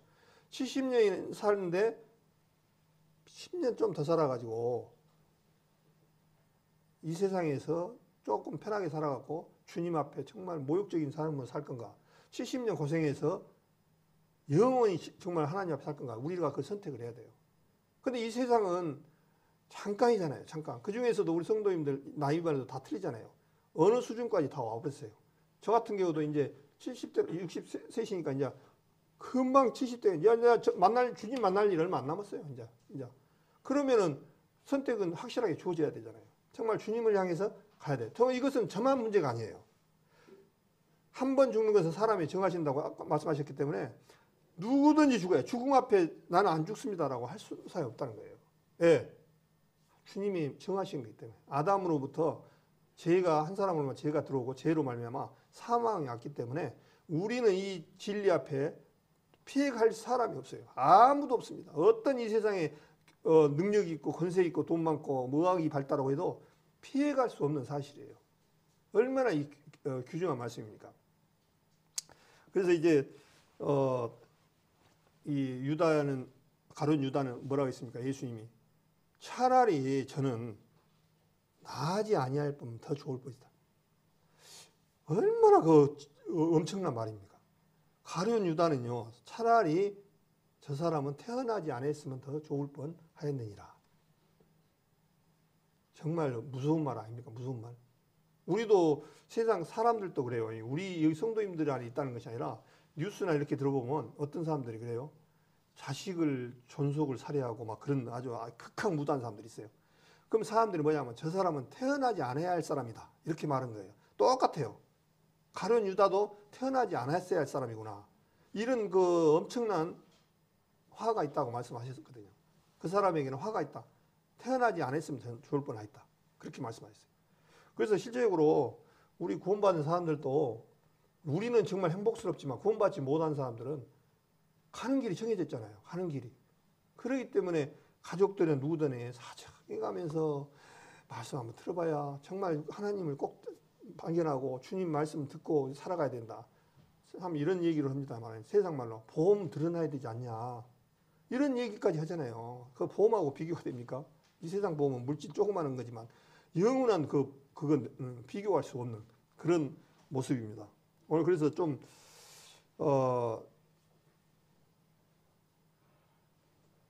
좀 여러 가지 얘기로 말씀해가지고 좀 혼란스러운데요. 이제 거기에서 필요한 말씀으로 채워가시고 또 우리 성도님들 코로나로 인해서 고생하신 분도 계시고 또 언제까지 이 문제가 해결될지 모르지만 분명한 사실은 이것이 끝나도 또 온다는 사실을 인식하고 이런 때일수록 주님을 붙들고 나가야 되지 않느냐 그런 생각을 해봅니다.